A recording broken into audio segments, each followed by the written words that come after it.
Hi friends, my name is David Martinez III. I'm a director at Vitalyst Health Foundation in Phoenix, Arizona, and I'm so glad to be joining you to read Grace for President.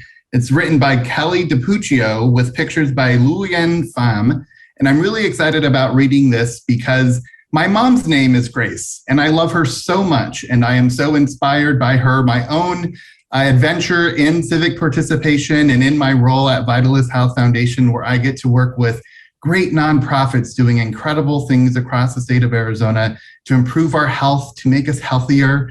I'm really inspired by my family and my parents. Grace is my mom, and in our neighborhood, she stepped up to serve as the neighborhood babysitter. And I love that about her because she really stepped up to meet a community need. And sometimes that's what civic participation means. I also really love my dad, David Jr., and he would take me to the polling site when he would go vote at my elementary school library. And while he voted in the adult voting, I voted in the kids voting polling booth. So I was really excited to do that. And that really inspired my efforts in civic participation and civic health, and why I'm so excited today to read to you Grace for President. So let's get started. One Monday morning in September, Miss Barrington rolled out a big poster with all of the president's pictures on it. Grace Campbell could not believe her eyes. Where are the girls? This is a very good question, said Miss Barrington. The truth is, our country has never had a woman president. No girl president ever? Grace asked. No, I'm afraid not, said Miss Barrington. Grace sat at her desk and stewed. No girls? Who'd ever heard of such a crazy thing? Finally, she raised her hand. Yes, Grace? I've been thinking it over, and I'd like to be president. Several students in the class laughed. Well, I think that's a star-spangled idea, Grace, said Miss Barrington. In fact, we can have our own election right here at Woodrow Wilson Elementary. The snickering in the room stopped. Grace smiled.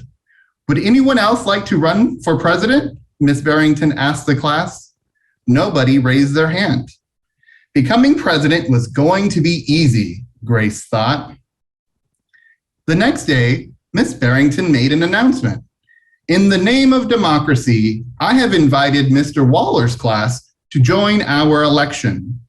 Their class has nominated Thomas Cobb to be their presidential candidate. Grace's heart sank. Thomas was a school spelling bee champion. His experiments always took a blue ribbon at the science fair, and he was captain of the soccer team. Becoming president wasn't going to be so easy after all, Grace thought. The teachers put the names of all 50 states and the District of Columbia into a hat. Everyone except for Grace and Thomas got to choose a state. I'm Texas, said Anthony. I'm New Hampshire, said Rose. I'm Michigan, said Robbie. What does a number 17 mean? Each state is assigned a number of electoral votes.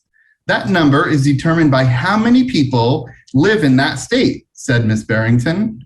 Each of you will be a representative for your state.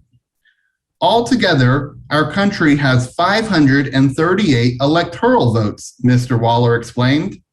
On election day, the candidate who receives 270 electoral votes or more wins the election. Why 270? Asked Rose. That's more than half of all the electoral votes, Mr. Waller said. Becoming president really wasn't going to be so easy, Grace thought. Grace came up with the campaign slogan, Make History, Vote Grace Campbell for President. Thomas came up with his own campaign slogan, Vote for Thomas Cobb, the best man for the job. Grace listened to what issues were important to the students, and she made a list of campaign promises. A peaceful school, no bullies. A cleaner school, no littering. Better hot lunches, no more fish stick tacos. Thomas made up his own list of promises. free tutoring, free soccer lessons, fish stick tacos every week. Grace made campaign posters and buttons. Thomas made posters and buttons too. Each week, the teacher set aside time for the candidates to meet with their constituents. Polls were taken, voters were making their choices. Grace continued to campaign. At recess, she gave speeches. During lunch, she handed out free cupcakes. After school, she held rallies. Meanwhile, Thomas wasn't worried. He had clearly calculated that the boys held slightly more electoral votes than the girls. At recess, Thomas studied his spelling words.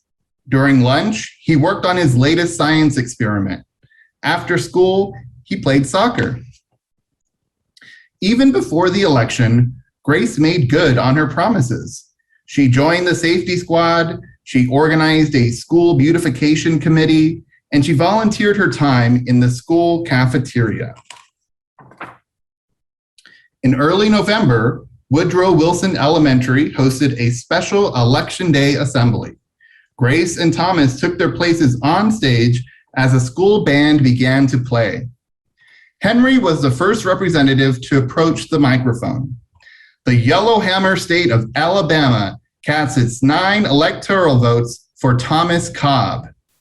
Fletcher said, "The last frontier state of Alaska cast its 3 electoral votes for the best man for the job, Thomas Cobb."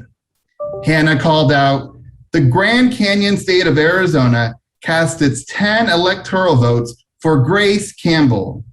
And so it went. State after state after state cast their electoral votes. The scoreboard in the gymnasium kept track of the totals. The voting demonstration was quickly coming to an end. Clara approached the podium. The Badger state of Wisconsin cast its 10 votes for my best friend, Grace Campbell. Grace looked at the scoreboard. Thomas had 268 electoral votes. She had 267. There was only one state still accounted for, Wyoming. Thomas grinned. Grace felt sick. Sam walked up to the microphone. He looked at Thomas. He looked at Grace. He looked down at Grace's handmade flag. Sam didn't say a word. "What are you waiting for?" Tom whispered. The band stopped playing. All eyes were on Wyoming. Finally, Sam cleared his throat. The equality state of Wyoming cast its 3 electoral votes for Grace Campbell. The gymnasium erupted in loud cheers and a few boos. Miss Barrington approached the podium with 270 electoral votes. The winner is Grace Campbell. Thomas looked stunned. Grace hugged Sam. "Why did you do it?" she asked. Sam handed Grace his flag. "Because," he said, "I thought you were the best person for the job." The following week, the students in Miss Barrington's class were preparing for their career day presentations. Grace volunteered to go first. She stood at the front of the room and glanced at the poster still hanging on the wall. "My name is Grace Campbell, and when I grow up, I'm going to be President of the United States."